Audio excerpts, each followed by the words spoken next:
Asya Maimanam iti vita shoka. All the shoka, all the lamentation, everything will go away if only this bird turns to the Paramatma bird. So we can metaphorically take it in our own heart as, okay, in the heart you can imagine, inside, you can imagine there are three realities. I'm just taking this analogy, this verse from the Upanishad into our own life.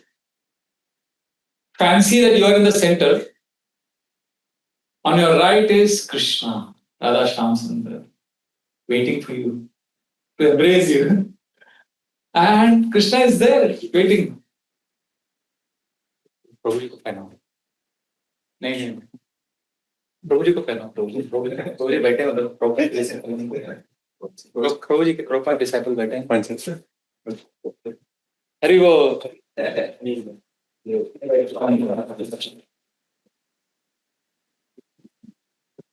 very good.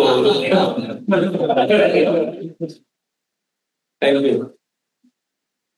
Thank you, bro.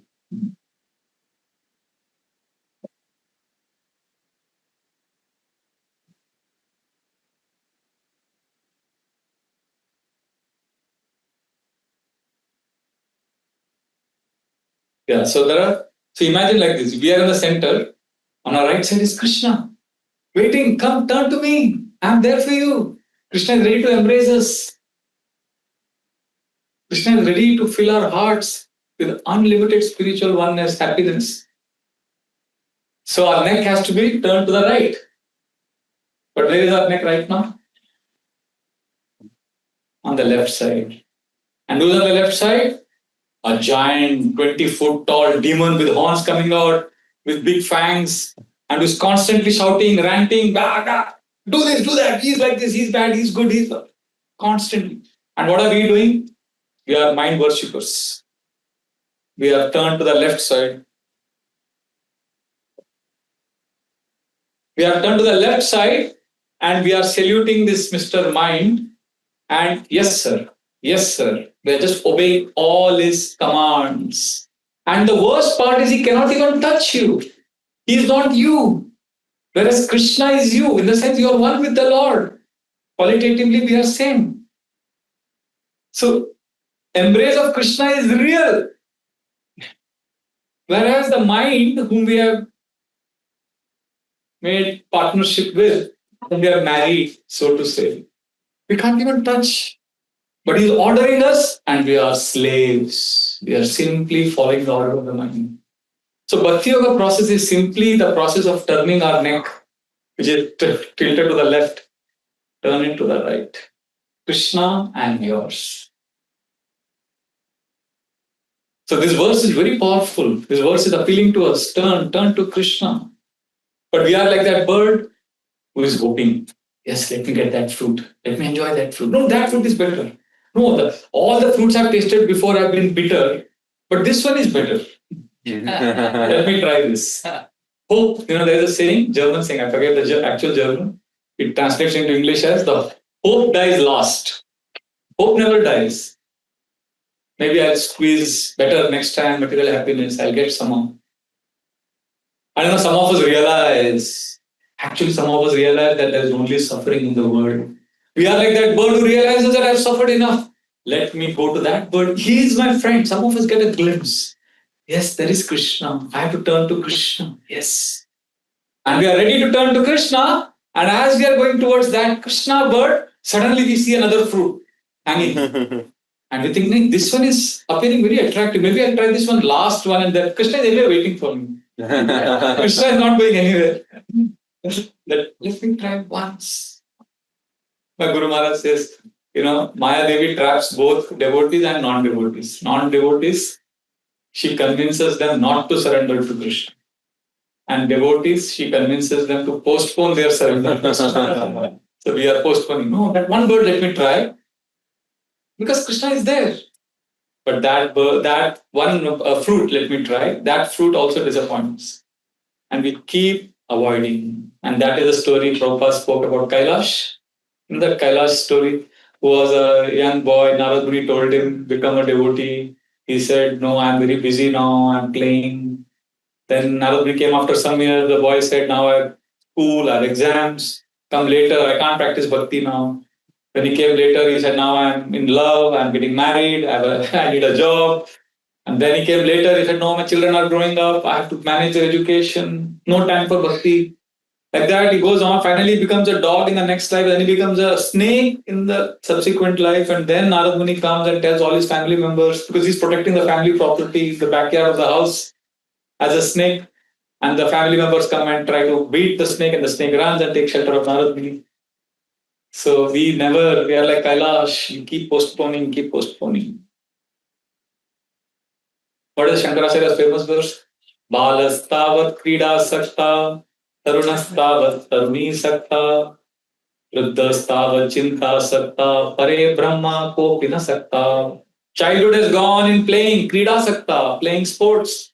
Tarunas, Shankaracharya composed this. Tarunastavat, youthful age, what we do? Taruni sakta, attachment to opposite sex. Vruddhastavat, in old age, chinta sakta, worry. Pare Brahma, Kopina Satta, when will you take shelter of God? When will you turn to that bird, Krishna bird? If Shankaracharya was alive today, he would have changed the verse. Because nowadays, we got an invitation to do stress management, Chinta, stress management seminars for 7th grade children. So Shankaracharya was there today, he would have maybe composed it something like this: Balastavat, Chinta Sakta. And Vruddhastavat, Krida Sakta. Old people. I saw two very old men at Heathrow Airport. They were playing football on that video screen. They were intensely engaged. So it stops it early. But we are not turning to Krishna. And it's the illusory potency, the hope of that fruit is very powerful. And I experienced it personally many years ago. One elderly gentleman, he came to our temple and he broke down before me. And he said, my daughter-in-law and my son, they are torturing me. And I'm fed up of life. And I realized the futility of material life. I'm suffering so much. And I've got lots of money. So can I get a small room here near the temple somewhere? Can you help me get? So we arranged, we talked to some real estate fellow. He got a small room. And he wanted basically to be in the temple from morning to night. And go to the room in the night to take rest and do some small seva in temple and take prasadam 3 times a day. And he also was willing to give donations. So management-wise, there was no problem. And also spiritually, it was good for him. So I kind of facilitated and we all were happy that he's going to come. And finally, it was decided he's going to come after 3-4 days. Everything was settled. But he didn't turn up. And weeks passed. And during those days, we didn't have mobile phones to follow up, ask. And also, it's not good. We didn't want to be intimidating and asking him to come and join and things like that. So he waited. And actually, a year later, I met him, some common friends program somewhere. And I was hesitant how to broach the subject. Finally, I asked him, is everything all right? And then again, he started the same thing. He said, I'm miserable. My daughter-in-law is torturing me. I said, sir, but you told me all of this. Remember 1 year ago, I thought condition had improved. That's why you're not come to the temple. I thought the folks at home are better to you. They're giving you love now. He said, no, it's worse. But you said you will join, then why didn't you come? He said, you know what happened? Just when I was about to leave the house to join, I saw my grandson and my granddaughter. I looked at them and my heart just stopped. That affection, that smile of the grandchild, I just couldn't live. But my life is a hell. This is not easy, We don't want to give a social life even after 85, 90 because we are hoping that fruit is there. We are not realizing that the holy name Krishna is for real. So therefore, this is one end of the spectrum where we are completely embraced the mind. We are in love with the mind and we are ignoring Krishna. Krishna is beckoning us, come, turn. So, and on the other end of the spectrum, we have pure devotees. 11th canto describes beautifully. We have pure devotees who are constantly absorbed in Krishna. Sarva bhuteshu yaha pashyet bhagavad bhavam atmana bhutani bhagavad atmani esha bhagavatottama. So now they are on the other end of the spectrum. Look at their life. Look at somebody like Srila Prabhupada's consciousness. What are they? What consciousness they are in? This is amazing.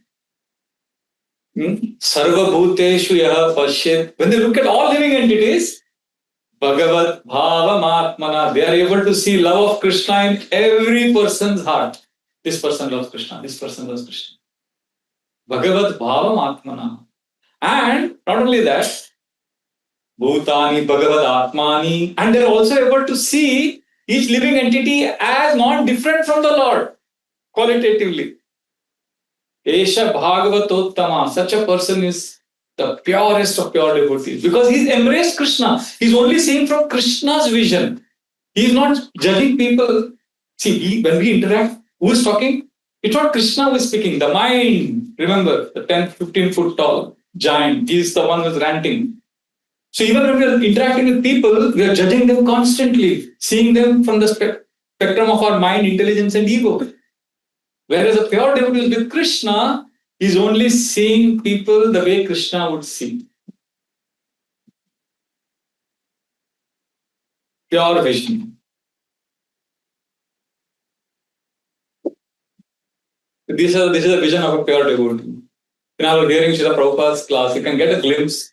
You can actually see, you can get it clearly when you hear Prabhupada's classes. Like this is a very famous class of Prabhupada in 1972.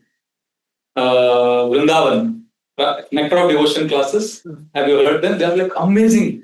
You know, Prabhupada says Vrindavan is my home, Mayapur is my place of bhajan, and Mumbai is my office. You can get that feeling when you're hearing those classes in, it's given at Rupa Goswami Samadhi. Radha Damodar Temple, 1972, Vrindavan, and in the background you can hear peacocks chirping. You can feel you're in Vrindavan with Prabhupada in 1972, October 19 onwards, series of classes. And then you can hear some faint voices in the background saying, he's like, oh, Premanande, people are doing parikrama. They are chanting. And in that class, one of the classes, Prabhupada is saying, he begins the class by saying, our Rishi Kumar Goswami, he is preaching so much. Now, Srila Prabhupada is at Rupa Goswami's Samadhi. And he's calling his disciple, Rishi Kumar, who has just taken sannyas, as Rishi Kumar Goswami. And the whole class is on how Rishi Kumar Goswami is representing the mood of Rupa Goswami. Rupa Goswami is carrying the mood, energy of Chaitanya Mahaprabhu, the whole parampara. And Rishi Kumar is just 20 years old.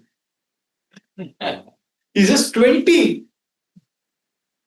So Prabhupada is saying he went to South Africa with the Haridas Brahmachari and then Satsarup Maharaj and Hridayanand Maharaj is glorifying his disciples with so much joy, love. Esha Bhagavatottama Sarva Bhutani Pashe Bhagavat Bhavam Atmana. Bhutani Bhagavat Atmana. He's able to see them. He's able to see everyone. He's not discriminating. He's able to see because he is with Krishna. He's able to see from Krishna's vision. And that is why Srila Prabhupada found everything, every place is home. Because he's with Krishna. You know, Hari Vilas Maharaj was saying in Seattle once that when he was a young devotee in Paris on a morning walk, imagine, this is Paris, morning walk, Srila Prabhupada, and the cars are buzzing, running around, people are going to offices. And Srila Prabhupada suddenly stops his morning walk. He inhales a breath of fresh air and he says, this is Vrindavan. Because Prabhupada is in Vrindavan consciousness. And Haridas Maharaj is saying, oh, and sometimes we are in Vrindavan and we are thinking of Paris. There is somebody who is in Paris. You know, there is a letter of Prabhupada to his friend. This is New York, 1966. He's just, I think, around Bowery area, leaving Bowery, coming to 26 Second Avenue. The transition is happening. And Prabhupada is talking about snipers around who are shooting randomly at anyone. And Prabhupada goes to the market, buys vegetables. And he says, there is danger everywhere, but I don't feel any danger because for me, every place is a home. This is actually a documented letter of Srila Prabhupada. He is finding it a home because actually, if you see, technically it doesn't make sense. He is a Vrindavan Vasi living in another Damodar temple for so many years. An elderly 70-year-old Swami coming to New York, 1960s New York. And he finds it home, although there is danger, because he is getting Krishna's embrace. So mind management is all about turning our neck away from worshipping the mind, who is offering us different fruits. We want to turn to Krishna. And this is our goal, this is our desire. And therefore, you'll see pure devotees, they're able to see Krishna everywhere. Yomam Pashyati Sarvatra, Sarvam Cha Mam Pashyati 6.30 Bhagavad Gita. And also they're able to worship and serve devotees. Aradhanam Sarvesham Vishnu Aradhanam Param. So they are Tadiyanam Samarchanam. They are able to worship the devotees of Krishna also. And also Premanjana Churita Bhakti Vilochanena Santa Sadaiva Hridayeshu Vilochanena. They have love anointed eyes. So therefore, we need to meditate on this principle that I do not, we have to ask a simple question. Who do I belong to? That's it. Simple question you need to answer every day. Who do I belong to? I belong to Maya or I belong to Krishna? The moment you answer this question, let's say, what will be the answer? I belong to Krishna. That's the first way of turning our neck away. I belong to Krishna. I am Krishna's. This is a question Sanatana Goswami asked. If you see Madhya Lila, this is one of the most important teachings, Sanatana Shiksha. 20th chapter, verse number 108 and 109 is like the foundation for ISKCON devotees. Because that answers the question, who am I? Sanatana Goswami is asking, who am I? Why am I suffering? Why are we all suffering in this world? Who do we belong to? What is our identity? And Mahaprabhu beautifully explains. Jivera swa. Can you repeat this verse? I'll see if I may not recall also. If I forget, probably you will help me remember. Okay. Jivera swarupa hoye. Jivera swarupa hoye. Krishnera nityada. Krishnera tatastha shakti. Krishnera tatastha shakti. Veda Veda Prakash. Veda Veda Prakash. Suryamscha Kirana Oiche. Suryamscha Kirana Oiche. Agni Jvala Chai. Agni Jvala Chai. Okay. Suryamscha Kirana Oiche. Agni Jvala Chai. Wait. The next line.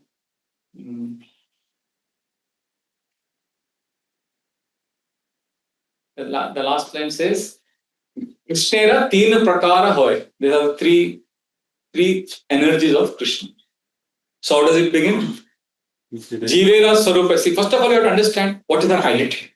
Who am I? According to Vedic scriptures, universally, we are pure. Aham Brahmasmi. You got the last line? Swabhavika Krishnera teen. Swabhavika. Last line. We'll chant the last verse again. Suryamscha Kirana Oiche. Suryamscha Kirana Oiche. Agni Jvala Chai. Agni Jvala Chai. Swabhavika Krishnera Tina. Swabhavika Krishnera Tina. Prakara Shakti Hai. Prakara Shakti Hai. So naturally, basically this verse explains. See, first of all, you have to understand, our identities, we are pure spirit soul. Aham Brahmasmi. This is everywhere in the Vedas it is explained. We are pure. That is our identity. What is our position in that identity as a pure spirit soul? What is our position? Jivera Swarupe Hoye. Krishnera Nityada. Krishnera Tatastha Shakti. We are in the middle. Like a bank of a river is sometimes wet, sometimes dry. So we are conditioned. We may slip to material consciousness. Although we are spiritual in nature.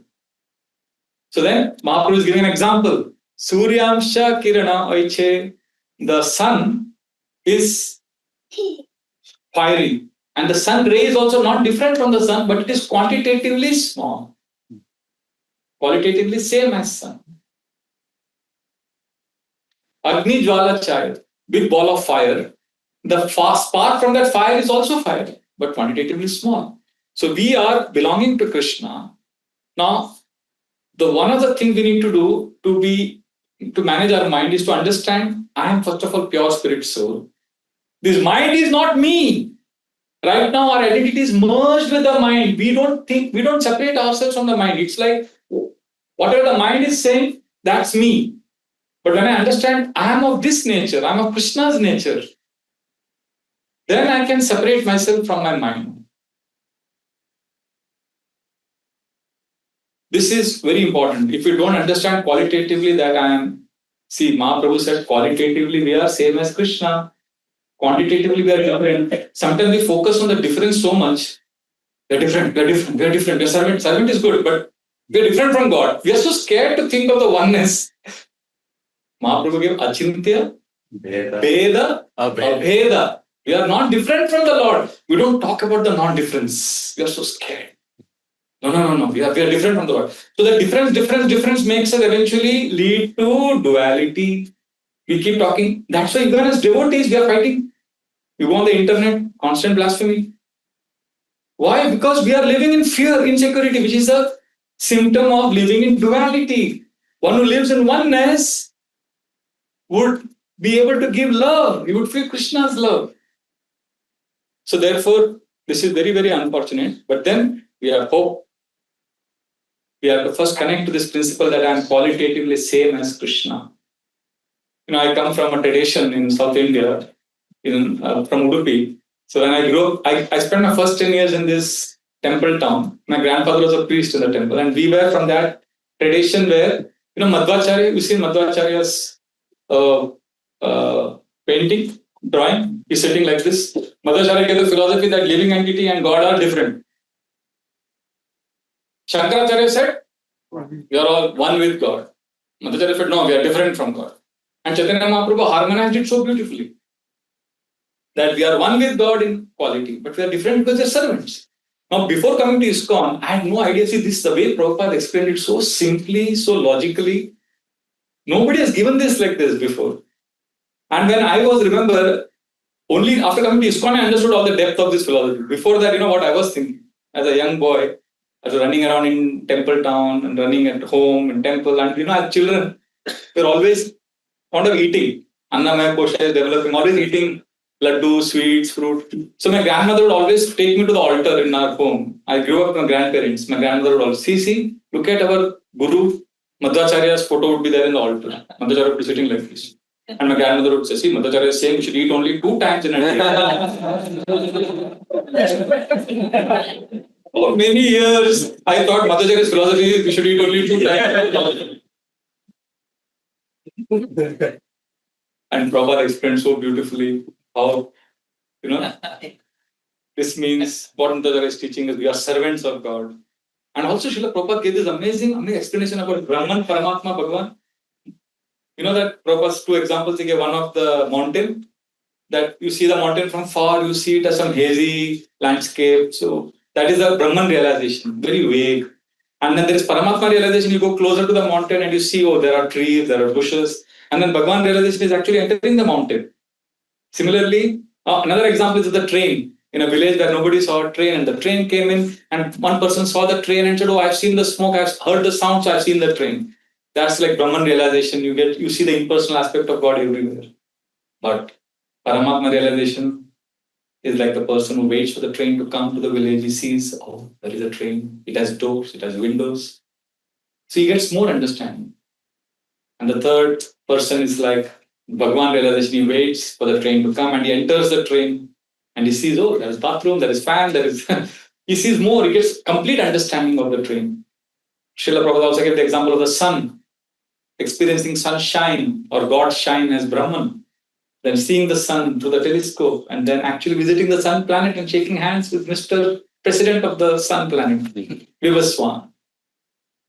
So what is happening to many of us? Because we have turned our neck towards this bird, this mind, and we are enjoying the fruits of this material world, we are enjoying the fruits of this world, we are living in so much fear and duality that even as devotees, even though we theoretically say that our understanding is the highest, Bhagavan realization, but we ignore the understanding of how God is available everywhere. We are unable to appreciate godliness in everything in nature. It's like, have you tasted gulab jamun, all of you? ISKCON bullets, right? So, our Chaitanya Chandra Prabhu says, Brahman realization is like someone who has never tasted gulab jamun and his friend tells him, come to my house, I will feed you gulab jamun. And he enters the house and he smells the fragrance of gulab jamun being prepared. He thinks I have experienced gulab jamun. Has he experienced gulab jamun? He has, but very limited. That is like Brahman realization, seeing God in nature. It's not complete. So we say that it's not complete. Another friend came home.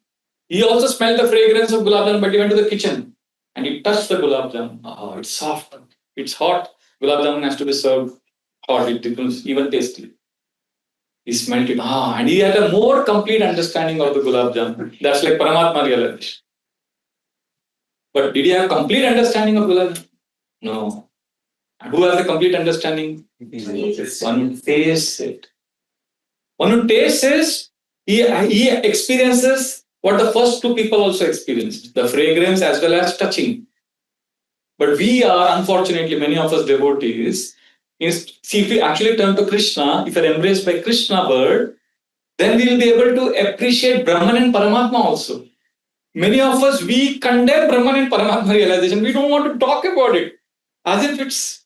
No, but if we actually want to be free from the clutches of mind, we need to appreciate Brahman, Paramatma. It's like the person, we are like that fanatic Gulab Jamun addict who says that Gulab Jamun is experienced only in the taste.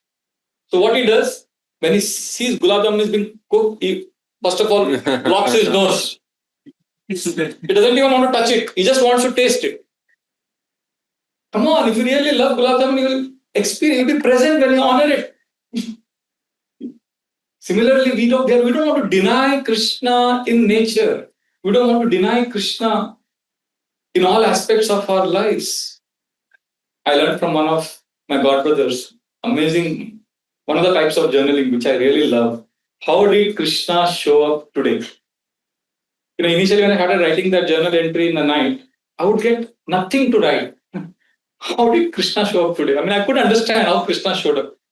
But slowly over practice, it's an amazing experience. Small ways how Krishna shows up through some verse that suddenly inspires you, or something a friend tells you, or some what we call as coincidences. Coincidences is simply God remaining anonymous. It's not a coincidence at all, actually. Like yesterday, I'll just give a simple example. I write articles and I send it to some of my close friends before putting it on my website.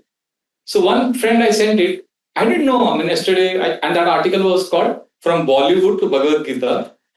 The whole thing I compared how our mind, mind is like, there's a browser. Just like if you only visit Bollywood.com and now you want to study Bhagavad Gita and you write BhagavadGita.com, but as soon as you type B, Bollywood will appear on the search. Yeah. Because of the past patterns. So I use that to explain how the mind has past patterns. So I give the example from the website, from the internet, like that, whole article.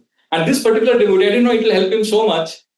He wrote a long letter to me saying, thank you, this is what I needed. And today is coincidentally the anniversary of, it's called World Web Day. This is the day when the web thing was manifested on this day. I said, really? So in one sense, it's a coincidence. But in another way, you can see how did Krishna show up today? Krishna has the Paramatma in his heart to inspire him, orchestrated events in such a way that Krishna wanted him to turn his neck, which is turned towards Maya, towards Krishna. So Krishna is there in the heart, he's directing. So Krishna shows up in so many ways every day. So we need to appreciate the Brahman Paramatma aspect also. And if we don't integrate, then our minds will drag. And we will constantly live in fear and insecurity.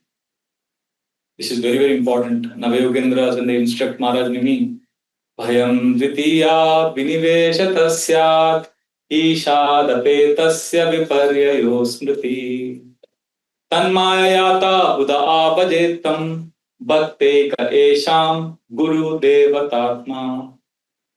Bhayam Dvitiya, when we live in duality, friend, enemy, happiness, cold, rich, poor, day, night, always living in duality. One moment we are happy, the next we are not. Insecurity. It happens because Ishad Apetasya Viparyayo Mukha. We are turned away. Viparyayo Smriti. We are turned away. Viparyayo. We have turned away from Krishna and turned towards the mind. Tanmayata Buddha Apajetam. Now fix your mind intelligence on Krishna. How? The words of the Guru. Follow the words of the Guru, Parampara, instructions. Sometimes we think, no, I'm quite smart.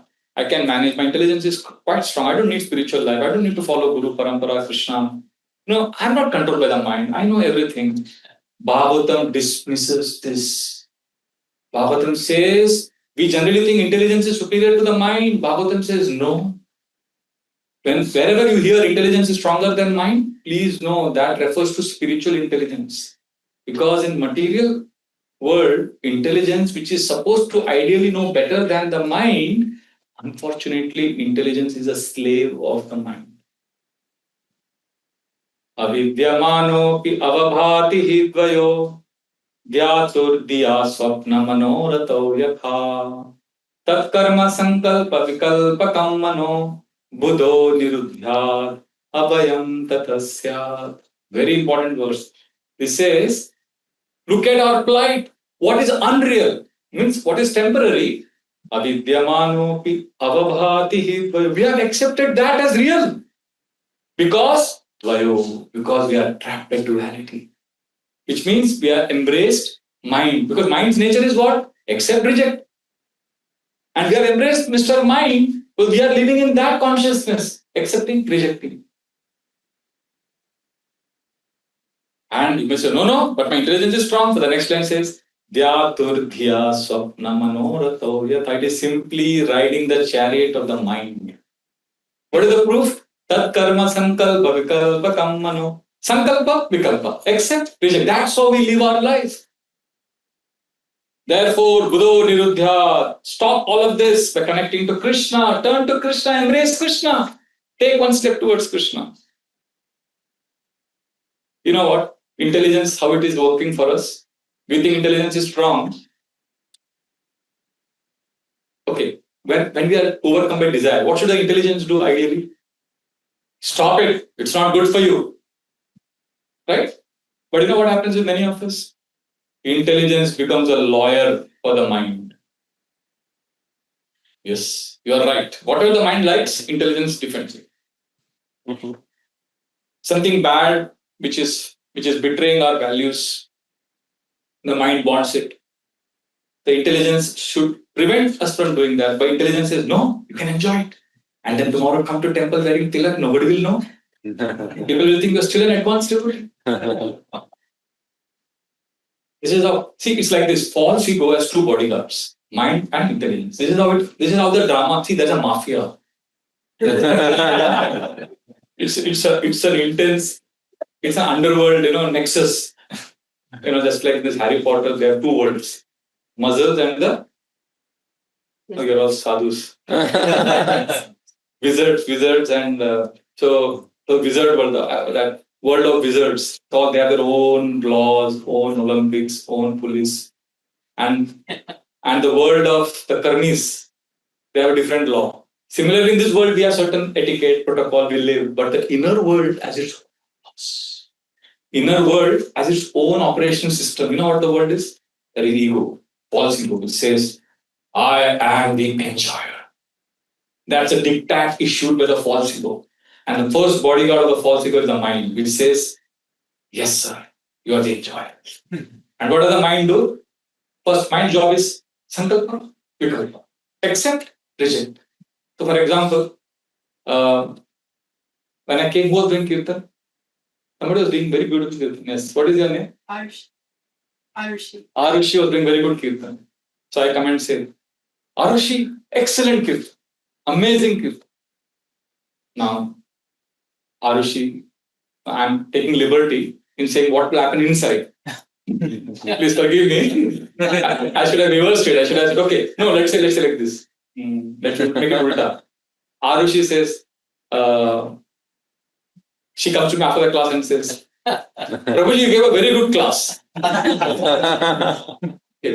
Let's do ulta. So Arushi says, Prabhuji, thank you, very good class. So now, what does the false ego say? I am the enjoyer, I am the best. So that's a diktat issued by the false ego. So what is the mind's job? Accept or reject. So now when I hear this, I gave a good class. Who said it? Arushi. So what will the mind say? Accept. So the mind will accept her. When the mind accepts Arushi, what is the intelligence job? Yes, boss. Intelligence will start supplying arguments to explain why I should accept Arushi. Don't say, she's a nice girl, She's put on tilak, she's a Vaishnavi, she's a Radhakund tilak, and she's a child of devotee. So she's a pure devotee, and she is attached to Krishna. She's from very good family. She's such devotional mood and very good devotee like that. The intelligence will supply arguments. How she's growing up in a devotee community, she's been protected so nicely. 25 arguments the intelligence will give because why? Because the mind did what? Accept. So mind accepts, intelligence supplies arguments. And then after some time, I'm going out. Next day I come for another class Saturday. Again I give class. And Arushi tells me, Prabhuji, you don't finish on time, you give such long classes. I mean, let's say she says that, for example. Prabhuji, it went on very long. Or I hear from someone else that, Arushi said that she found the class very repetitive, boring. She may not have said that, but I hear that she said that. Then what is the false ego? False ego's dictate is what? I'm the best, I'm the enjoyer. And false ego has been disturbed. And who is the bodyguard of the false ego? First bodyguard? Mind. What will the mind do now? Accept or reject? Reject. And when the mind rejects, what will the intelligence say? Oh, she's Gen Alpha. She is millennials. Millennials are puffed up, arrogant children. They need training. She needs discipline. Chanakya Pandit says after first 5 years, you should discipline the child. Other parents, I should give feedback to her. Intelligence will give 100 arguments on how same person. Have you seen this? Happen sometimes. The same person, you will have different thoughts.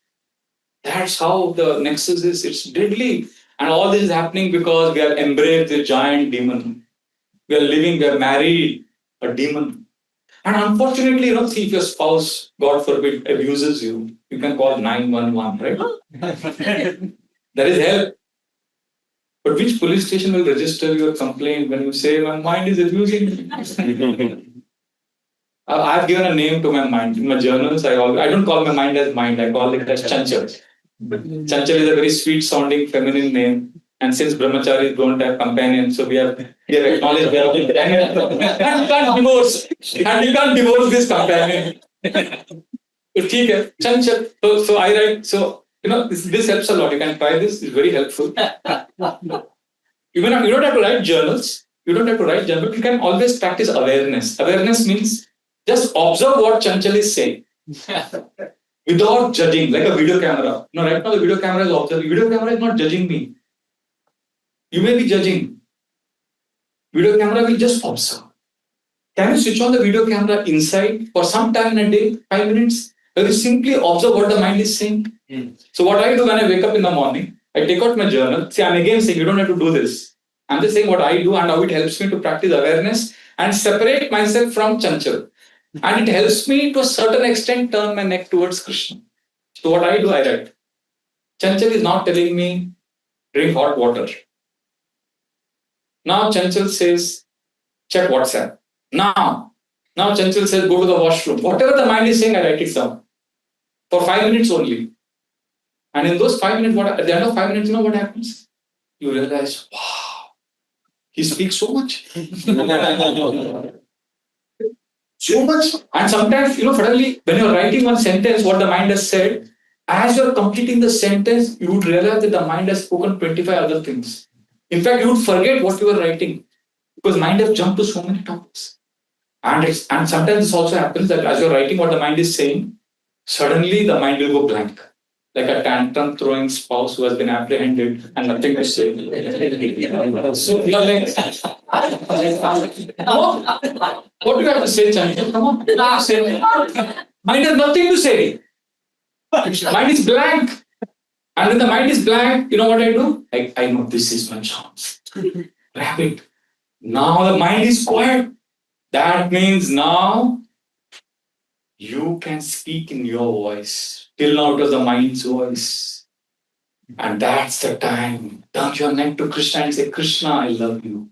And see the difference it makes. You can try one experiment. Just begin your day with a prayer. Just write one prayer to Krishna. As soon as you get up. Krishna, I love you. I want to serve you. Please accept me. Whatever you want to write. And at some point of time, when you're writing that prayer, you may feel, this prayer is dry. This prayer doesn't carry my voice. You may feel, I'm not able to pray with intention. So then what I do when that happens, I stop that prayer. I end the first paragraph. That's the first paragraph, I stop it. Then I start a second paragraph.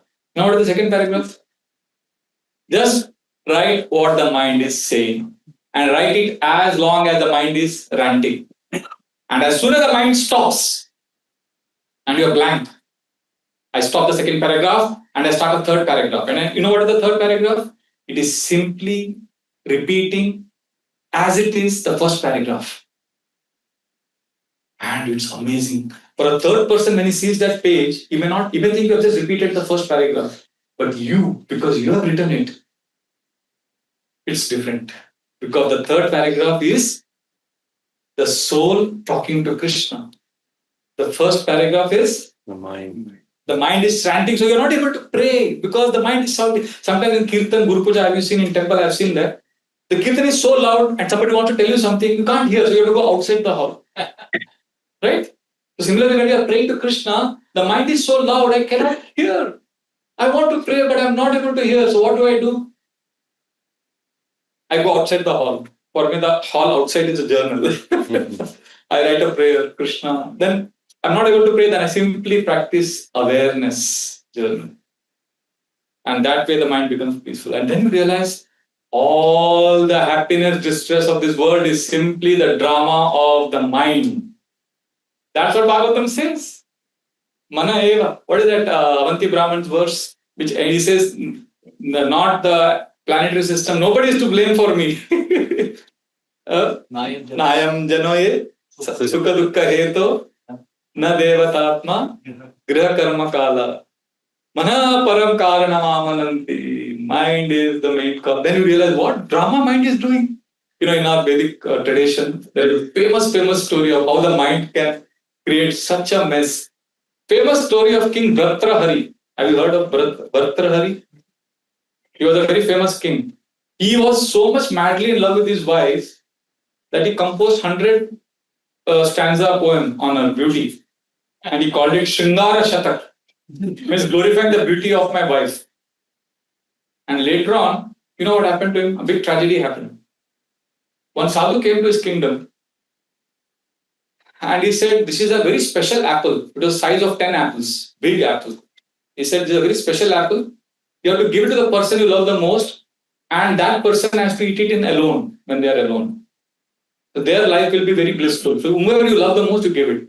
So because he had already composed Shringar Shatak, he loved his wife so much, so he gave it to her. And after a few days, and he told her, I love you, take this apple. So she took it. And after a few days, then he's in the palace, in the royal court. One lady comes to the royal court. She says, my dear king, I want to give you a gift. And she gives him the same apple. He says, what? How did you get this? No, I love you, please accept it. He immediately texts that sadhu, Guru, how many apples you had? Who have you distributed the apples to? He says, no, I had only one apple and I gave it to you.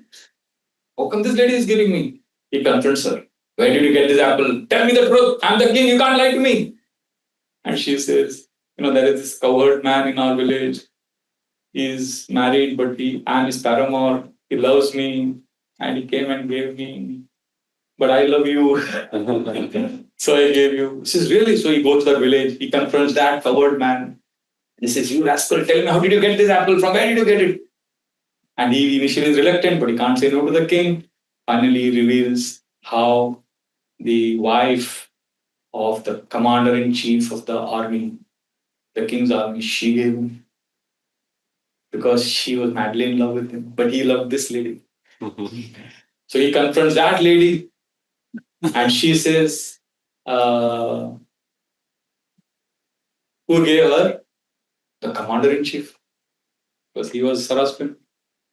Then he confronts his commander-in-chief. How did you get it? He says, your queen gave it to me. That's how. And then he realizes what has happened. And then he had composed what earlier? And now what does the mind do? Mind rejects. And now he composes 100 verses called Vairagya Shatak. Ya chintayami satatam maisa virakta sa panyam icchati jana sajano virakta. Asmat krite cha paritushyati kachidanya diktam cha tam cha madanam cha imam cha mam cha. He says, I was meditating on my lover, but she was detached from me. Sap anyam ichyati jana sajano virakta. And she was attached to someone else who was detached from her. Asmat krite cha paridushyati kachidanya. We can never get satisfaction as long as we are living in the world of the mind. So to hell with whom? Diktam cha tam cha madanam cha. To hell with my queen, to hell with that commander-in-chief, to hell with Madan Cupid, to hell with Mr. Cupid.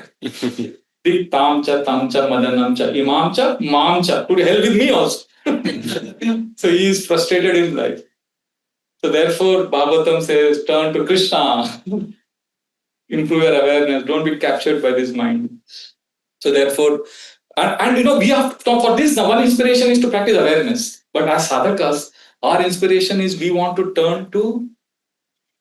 also meditate on the pastimes of the Supreme Lord. We want to see the pure devotees, how they see oneness. So then we get inspiration to be with Krishna and feel Krishna's embrace. And on the one end of the spectrum, it's you and me, embraced by mind. And Chaitanya Mahaprabhu, when he came as devotee, he was completely one with Krishna. So he always saw from Krishna's vision, so much so that there was no duality for him. One of the most poignant chapters in Chaitanya Charitamrita is the Antya Leela 4th chapter. You know this? This is like most heart-wrenching pastime of Sanatana Goswami. He comes to Jagannath Puri, he drinks contaminated water, he has boils all over his body, and those boils are foul-smelling, itchy, pus, big boils all over the body. And they're oozing pus, and it's very, very bad. And Sanatana Goswami is very, very embarrassed to come in front. He doesn't want to come in front of the Lord. He offers Dandavat from far, but Lord Chaitanya Mahaprabhu goes to embrace him. So now look at this. This is an amazing scene. You visualize this. Lord Chaitanya is not feeling disgusted. For him, there is no duality. More na chuiya Prabhu. More na chuiya Prabhu. Pado tumar pai. I'm falling at your feet, my dear Lord. Don't touch me. He's begging the Lord. More na chuiya Prabhu. Pado tumar pai. Eka nicha jati adama. Kandura sagai. I am fallen soul, and on top of it I have all this dirty, obnoxious boils. Don't touch me. Don't come near me. And what does Mahaprabhu do? Balatkare Prabhu Tandre Alingana Koila Kandu Kleda Mahaprabhu Shriyangete Lagila. Mahaprabhu forcefully embraces him, and everything comes on Mahaprabhu's body. It's amazing. Mahaprabhu doesn't feel even a tinge of disgust. So this happens repeatedly. And he wants to, finally he plans to commit suicide. Because he finds it unbearable. How can Mahaprabhu touch my body like this? So then there's a whole pastime where Mahaprabhu chastises him for this thought. And then Mahaprabhu tells him, Prabhu kahe tomar deha mora nija dhan tumi more kariyachi atma samarpan. Your body is my property and you are surrendered to me. Haridas, look at him. He is destroying another man's property. So if we are devotees of Krishna, this body is Krishna's property. We need to take care of our existence so that we can serve Krishna better. And then later on, there's another pastime where Sanatana Goswami, in the same chapter, he comes from a long distance to meet Mahaprabhu, and Mahaprabhu is so touched by his humility. Mahaprabhu says, Yadyapi tumi hao jagat pavan tamas parshe pavitra hoye deva muni gan. Are the devtas, great demigods, they want to touch you and get purified. So Mahaprabhu is not seeing. So then there is a famous verse comes there. Wait, you can repeat this verse, please? And if I forget, one of you will have to help me. Vaite badra badra gyan. Vaite badra badra gyan. Sab mano dharma. Sab mano dharma. Yehi bhala, yehi manda. Yehi bhala, yehi manda. Yehi sab brahma. Yehi sab brahma. Dvaita, this duality living. Because we are living, embraced by the mind, we are living in this duality. It is all manodharma. It is a activity of the mind. Manoratena satidhavato bahi. Yehi bhala, this is good, this is bad. Ye sab brahma, this is an illusion. Therefore, let us change that. Let us change our inner settings. Let us start turning towards Krishna. We are one with God, but we are different. And somebody is very depressed, I tell them, so what happens when you say but? All the things you said before is neutralized. Prabhu, you are very good, you sing well, you speak very good lectures, you are very beautiful, you are very good, but. So we say we are one with God, but different. So that one is neutralized. And the difference is created. And then we live in duality, we live in fear. So I tell people, we are one with God and we are different. Or if somebody is very depressed, I tell them, you are different from God, but you are one with God. So oneness has to be experienced because then only we'll feel Krishna's embrace. Otherwise you are living in duality, fear, and you consider Krishna also as separate from you. We are like that child, there's a bogeyman, who is constantly threatening the child, and we are scared. Even when we see what happens, we go to Krishna only when Maya Devi slaps us. And even when we are in embrace of Krishna, so the mind realizes, this Chanchal realizes, oh, this fellow is gone to Krishna. So what then she will do? What Maya Devi will do? She will start speaking kind words, sweet words to lure us back. And we are like, oh, we want to go back. When I was my youngest brother in school, I remember, one day he came running home. His cheeks were red. One of his classmates had slapped him hard. So my father said, go and resolve this. So I went as a big brother. And he told me that his classmate had slapped him. I said, why did you beat my brother? He said, Bhaiya, but because I scolded him, I said, you are very good friends. No, why did you beat him? So you are very bad. I chastised him. So he said, no, but he didn't tell you how much I love him. I said, what do you mean? I gave him, every day I'm giving him ice cream, chocolates. Does he come and tell you? I said, no, he never told me that. Only when he got a slap, he complained. We are like that, spoiled child. When Maya Devi is giving us something, we are happy with her. When we get suffering and kicks, even when we cry for Krishna, we don't cry for Krishna, we cry because material energy is giving us suffering. That is our situation. So we are tempted constantly. So pure devotees, even when Maya, for them, it's only Krishna. They're not attracted or distracted by anything the material energy has to offer. So therefore, let us always ask this question, who do I belong to? I belong to Maya or I belong to Krishna? If I belong to this material world, then Krishna becomes my servant. Krishna, you are welcome. You are my guest. Help me live in this material world nicely. But if I say I belong to Krishna, then this world I am not attached to. This is not the world where I want to make a permanent place. And then our vision towards this world also changes. It becomes Krishna's vision. Hare Krishna. I want to pause here because this is such a vast subject and my I could be way off track. I don't know what I'm saying. So let us have some discussions, corrections, questions, comments. Is that okay? Hare Krishna. Hare Krishna. Yes. Thank you so much, Prabhuji. So wonderful examples and so practical. While you're speaking, we can actually see how our inner world functions. So Prabhuji, when you actually say turning towards the mind, turning our mind to Krishna, turning our mind to Krishna. Especially when Maya's is really screaming at us. What does it mean? Like, how do you get the strength to actually turn our mind to Krishna? Yeah.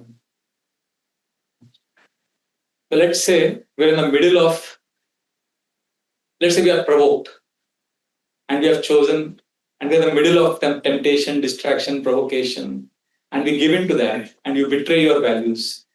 So one of the common questions devotees have is, how do I choose Krishna then I'm overwhelmed. Has anybody had this question? Yes. Something like this you're asking, Yes. right? So I got an answer from Srila Prabhupada on this, and which is very hope-giving answer. Because this is a common question many devotees have. How do I choose Krishna when I'm overwhelmed by Maya? This is a series of lectures Prabhupada gave in Bombay, 1974, especially December 5 and December 6. These two lectures are very powerful. So he gives explanations on how we can choose Krishna even though we are suffering so much. So he gives layers. I mean, he doesn't use the exact, he doesn't give it as 1, 2, 3, but you can derive it like that from the lectures. So the first thing Prabhupada says we should all ideally be doing it. Don't feel hopeless if you can't do it. But let's understand what is the ideal. Prabhupada says in this lecture, ideal situation he says is all devotees we should capture Krishna. And he gives the example of Mother Yashoda. He says we should capture Krishna. So after hearing this, as I was hearing the class, I said, oh, I can capture Krishna. I'm far away. Then Srila Prabhupada says, you can't do that. At least choose Krishna. So you may say, but that also I'm not able to, right? So the whole discussion is on how we should make a choice, how we should choose Krishna. And then I got a lot of hope. And Prabhupada says, what is the first? Capture. You can't capture Krishna, no problem. Second, choose Krishna. We choose Krishna, but we also choose Maya. So then Prabhupada is very hope-giving. He says, at least come back to Krishna. Come back to Krishna. What happens when you keep coming back more and more and more? If you keep coming back to, see, because Maya Devi, she doesn't tempt you 24 hours. She pulls you away. She also enjoys seeing you bleed from the choices you have made. She loves it. First, she drags you away to make a wrong choice. And then she enjoys seeing you lament, suffer because of that. And as she's enjoying, that's your moment to come back to Krishna. Krishna, I made a wrong choice, but I want you. I'm coming back to you now. Srila Prabhupada says the more we come back again and again, then Krishna will give us the strength to choose him during provocation. And then somebody may say at this point of time, you may get a question, no, but I can't come back also. Mind is, sometimes they ask this question, how questions all the time. But how can I come back? I can't come back. Mind is back. So Prabhupada dismisses, he scoffs at that question. He says, oh, you can always come back. You should always remember Krishna. It's not difficult. And he gives a very beautiful example. He gives the example of Indian women. He says, the women in India, they are very busy. All day they are busy. They are managing children, managing home, doing so much of things. But they see to it that their hair is in proper order.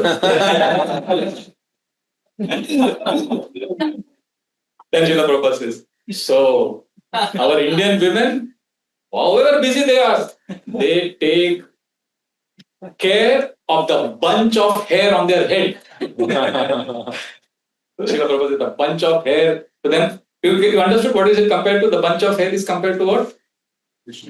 Remembering Krishna. So you will be busy whole day, managing so many things. But just like these women are busy, but they ensure that the hair is in proper order. Similarly, we as devotees, we may be very busy, making mistakes, sleeping, struggling, but we have to ensure that somehow we remember Krishna. Take out time. Make your hair in proper order. Remember Krishna. Come back. So this has to be done, Prabhu. Ideally, and this is very, very important point. I realize that why we don't come back to Krishna, many of us, because we are afraid of being judged. In this world, you promise someone something and then you don't honor it. And then you feel afraid to come in front of that person because you'll be judged. Because you don't want to be somebody seen as somebody who's not honoring. So we think Krishna will also judge us. But when you come back sincerely to Krishna with a sincere repentance, you will see it's different. You will feel loved by Krishna. And you will say, oh, this is different than the material world.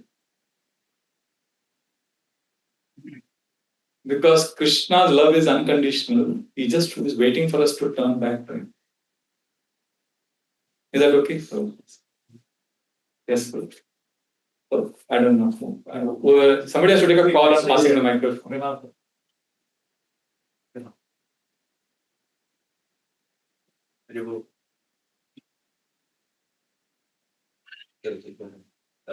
This one. Yeah. So you were talking about intelligence and justifications. So this is something I think a lot about. So when the mind has made a decision and the intelligence is now activated, I have to back this decision. Maybe you're having an argument with someone and you feel entrenched in the decision, and intelligence is activating, you're giving your counter arguments and all this. But actually, deep down, you're wrong. Right? How do you catch the intelligence at that point? How do you catch all those justifications that you're making, going down that list, as you say, and take a breath and take a step back and say, because it's so easy to get defensive in this world, whether it's with our spouse, with our siblings, with our colleagues at work. We're sometimes we're feeling attacked, or these kind of circumstances happen all the time. Sometimes small ways, big ways, but then the intelligence is activated, and deep down it's not acting in your best interest, ultimate best interest, but you feel entrenched. So how do you, actually, because the mind is now away from Krishna, the intelligence is serving the mind. So who steps forward to uplift both? Okay. Now this question, see, we are practicing Bhakti Yoga. So in the yoga path, there are yogis, they focus a lot on control of the mind. They focus on a lot of these things. But we as Bhakti yogis, devotees, we turn to Krishna for answers. See, what I see many of us do, the mistake is we outsource our introspection. We want answers from devotees. These are the questions you need to ask Krishna during japa. Krishna, please help.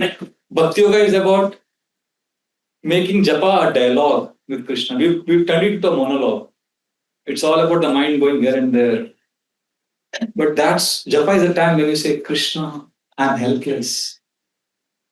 I'm dragged by my mind. I'm entangled. Krishna, help. This is a dialogue in japa. This is the way we ask questions to Krishna. We prefer asking questions to devotees, not Krishna, because Krishna's answers may not be immediate, and Krishna's answers also may not be palatable. Krishna may slap you, but he'll give you love. We prefer asking questions to devotees because devotees will give comforting answers. Devotees will say nice things. But we need to ask some questions only Krishna can answer. So we need to sincerely ask a few questions during japa, or we need to have a dialogue on some areas in japa, like while chanting, we could give a report to Krishna on how much I have come back to you in the last 24 hours. Till I last kept my bead bag down, until this point of time, how many times did I come back to you, Krishna? Hare Krishna, Hare Krishna. So you are chanting. And as you are chanting, in your thoughts, the choice of thoughts is yours. You can always say, Krishna, yesterday 3 times I did come back to you. I hope you are watching me, my sincerity.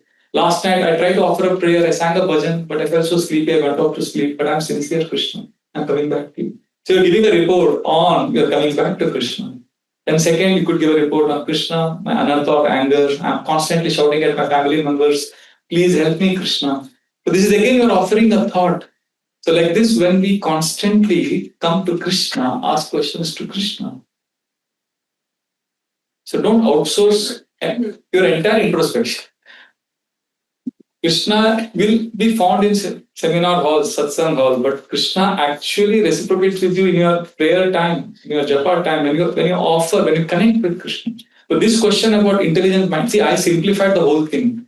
I said on your left is this big demon. What I actually meant was, it's not mind. It's mana, buddhi, ahankar, and chitta. All the four conglomerate, I call them as oversimplified mind, but all the four are different. They have different functions. So we can get into the details of that. But that's not the point. The point is, we are not that.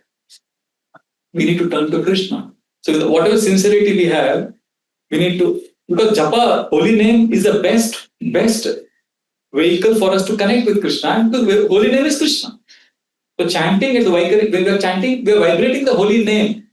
But we can always offer thoughts. Prabhupada has given us, Krishna, please engage in your service. Radharani, please engage. That's one thought we are offering. We can also offer different thoughts of prayer. Is that okay? Yes. Thank you. Thank you. Hare Krishna. Hare Krishna, Prabhu. Thank you for such a brilliant class. I think it was extremely practical, and I just wanted to make one reflection and then one question. So the reflection was, I think the take home is to turn towards Krishna. And as you said, love Krishna, if not choose Krishna, if not come back to Krishna as much as we can. And at the same time, focus on the oneness so that we can connect everyone and everything to Krishna. I liked how you said the journaling activity or the prompt is how did Krishna appear today? And at the same time, to be detached from the mind and observe what the mind is speaking and blabbering.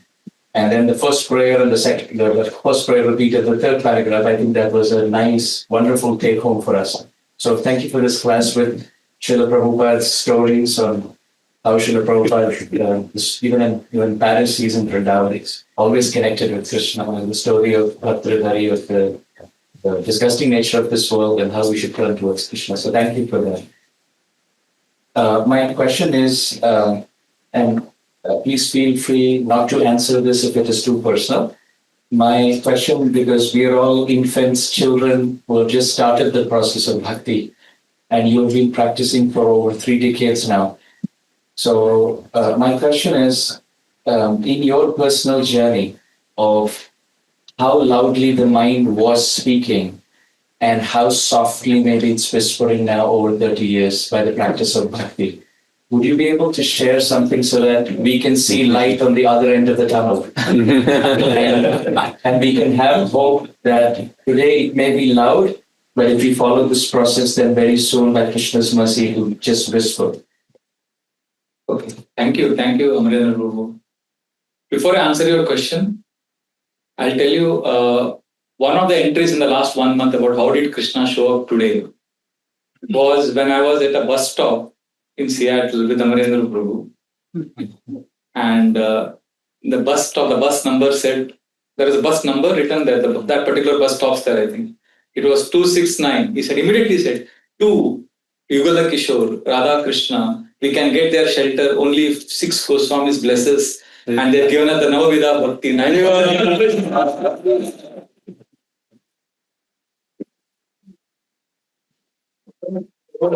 269. So he immediately saw Radha Krishna, 6 Goswamis, and 9 processes of devotions.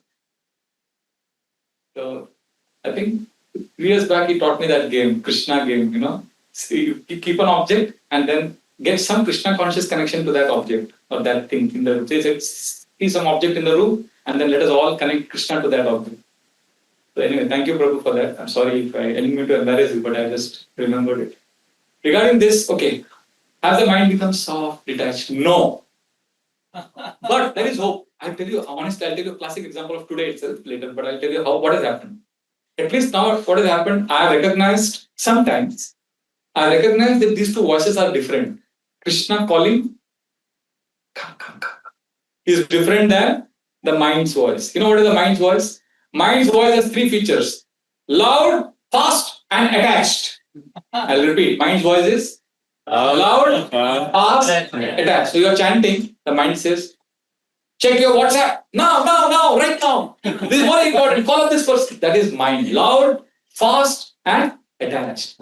Krishna's voice is exactly opposite. Soft, slow, and detached. So sometimes, I've completed my 16 rounds. Somewhere I hear a soft voice which says, you are so happy chanting, chant more. Suddenly the mind, no, we have to do so many things. There are so many things to be done. And then, and what does Krishna do that time? Okay, Krishna is detached. Krishna is not going to say, no, Krishna is not going to fight with the mind. We have to choose Krishna. So, Krishna will be detached. Krishna said once, chant extra, but the mind gave so many plans. And he said, yes, mind, dear mind. So, at least that much awareness is there. Although I give it to the mind also, I'm just saying, see, I'm only sharing my success stories with you so that you also get hope. Because you're all suffering, right? I'm also suffering. So if I tell you my stories, what is the use of me sitting here and giving a class? So I have made mistakes. I have burnt myself. I have suffered. But we are all suffering, struggling. But let us help each other by sharing. So what I'll tell you today, for example, I was sitting in front of Jagannath Baldev Subhadra. I completed my rounds. And after 12 rounds, there are 4 rounds left. So generally what happens after 12 rounds, my chanting used to become fast earlier. Because the mind, see, it's very fast. Mind is very fast. So it's like if I take 8.5 minutes or 8 minutes to chant one round, the last 4 rounds would be 7.5. Because mind has ideas to do many things. So you finish your japa and do so many things. Because we are more not interested in these beats as much as we're interested in these beats. that is our tragic life. Now, because of journaling, I'll tell you what has happened. Because of awareness practices, what has happened. Like today, for example, after 12 rounds, generally I'm fast. But today, as I'm chanting in front of Jagannath Baldev Subhadra, awareness. Hare Krishna, Hare Krishna. See, mind wandering is not a problem. But when we become aware that the mind is wandering, I'll repeat, when we become aware that the mind is wandering, what choices do you make? That determines whether we are sincere or not. Mind wandering does not make you insincere. So today I realized mind is wandering, running, do this. But when I remembered that, when I realized that, when I was aware of that, Krishna, this is the greatest wealth I'm with you, but my mind has so many plans to do. But I will not get up till I feel loved. Hare Krishna. Chanting. So there is no hurry to finish. So 12th round also took me 8 minutes. I'm sharing one success story. So then after 16 rounds, generally say my japa should have been over by 11:30. Ideally. So 11:30, I didn't get the urge to get up. Generally, you want to finish and run away and do so many things. But at 11:30, because last 4 rounds, I kept coming back to this affirmation that Krishna, I want to complete my rounds, not finish my japa. I want to be with you. I want to be with you. Hare Krishna, Hare Krishna, Hare Krishna. Wow. And then today, after 16 rounds, I could sit. And then I didn't chant all the time. I kept the beats. I was receiving the presence. I was just present. Then again chanted for a few minutes. And then the devotee who came to pick me up. I was like, good. Otherwise, generally what would happen? Keep the beat bag, run around, do so many things.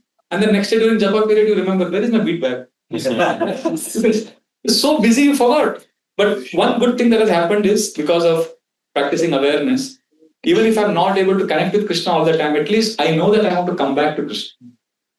I once asked Sasarup Maharaj that, Maharaj, you are chanting for 50 plus years now. Japa, what are your realizations? He said a beautiful statement. He said, I don't know what are big realizations, but I know one thing. This is the ultimate shelter. So I don't know about, today I was in the car when I was coming from Charlotte, I was feeling sleepy in japa, like I was struggling to stay awake. I was chanting a little extra, but I was like, I was okay. I was coming back again chanting. That silent reassurance that Krishna is there. It's exciting to chant in the initial days because we want thrill from chanting. Chanting is, but that is not chanting. There is a difference between, which is more fulfilling? Thrill of romance or joy of chastity? The relationship with Krishna, when we are new devotees, we are looking for the thrill of romance, ecstatic kirtan mila, great class, great festivals, wow! That's thrill of romance.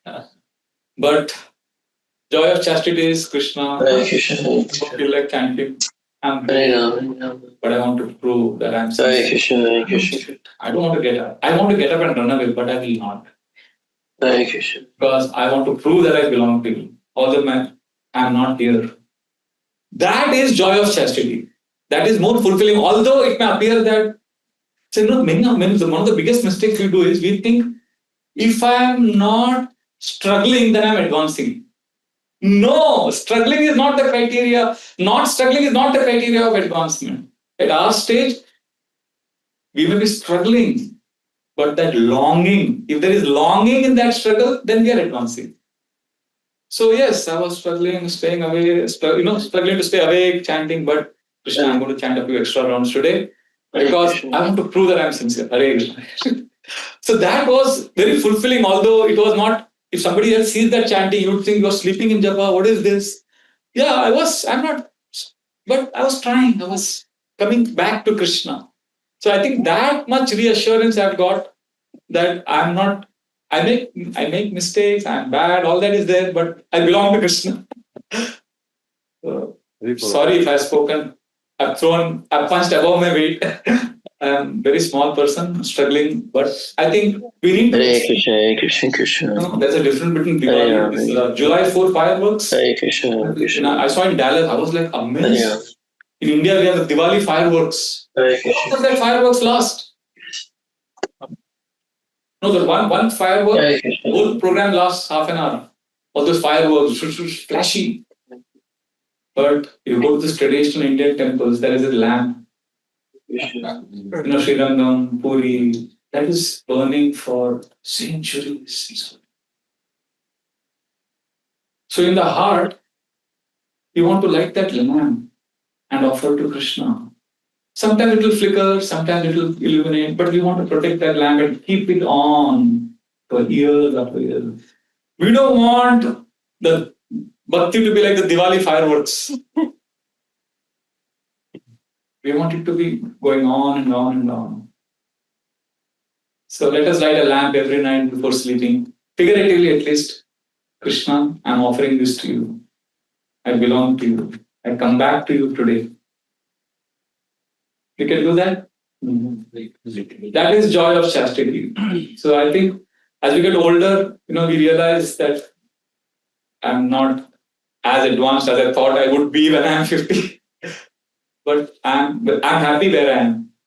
Tattenu kampam susamikshamanu. Krishna, I accept, I'm fallible, I'm ordinary, but I'm yours. We need to offer, we need to offer the best things to Krishna, right? When you cook, anybody offers ulta sida prasad, you offer very good prasad. You also are very pakka about the dressing that you put on top. Everything is perfectly made for Krishna. So we make a mistake that when in my inner world also I have to be pure devotee, I have to be perfect before I offer to Krishna. No. I may have a wilted flower to offer Krishna, but Krishna, this is what I have now. What to do? Please accept it, and Krishna will accept it. Hare Krishna. We need to know that inner world dynamics is different. We want to become pure, but nothing is stopping us from offering ourselves to Krishna now. I was in Sri Lanka in a yatra. We went to Hanuman temple, which was on the top of a mountain, and we had to go through 8 or 9 circles in the mountain. So at the first round, one young Sri Lankan boy standing with so many bags of flowers was waving at us to stop the bus, and the bus bus avoided him, and we went ahead. And then the next round up, we were shocked that boy was again there. Same boy, and we ignored him because we were getting late for the temple darshan. And again the next turn, 5 times, and he was sweating because he was going through the shortcut. He knew how to climb the mountain. And at the 5th turn, everybody in the bus unanimously shouted, "Stop!" And the bus stopped, the driver stopped, and the boy was called inside the bus. He was panting, sweating, and he had 4 or 5 bags, and all the flowers were wilted. They were rotten flowers. But everybody in the bus, all Indian passengers, devotees, we purchased all the flowers. Some of them paid 500 rupees for that one flower. That boy's enthusiasm just melted the hearts of everybody in the bus. And I was looking at all these grastas, wilted flowers, Prabhus. And that boy's bag was empty but filled with notes. He was so happy, and then he went. I was like, wow, if we stone-hearted people, our hearts can melt by somebody sincerely, enthusiastically offering wilted flowers. Thank you. Imagine we come in front of Krishna with sincerity, although what we have to offer is nothing great. But don't you think Krishna is the softest? He has the softest heart. So what is stopping us from turning to Krishna now and saying, Krishna, I belong to you? Okay, this is dark for me, I'm suffering, but I'm yours. This moment, I'm here and I'm yours. Sorry, Prabhu, I went on and on and on. Very well.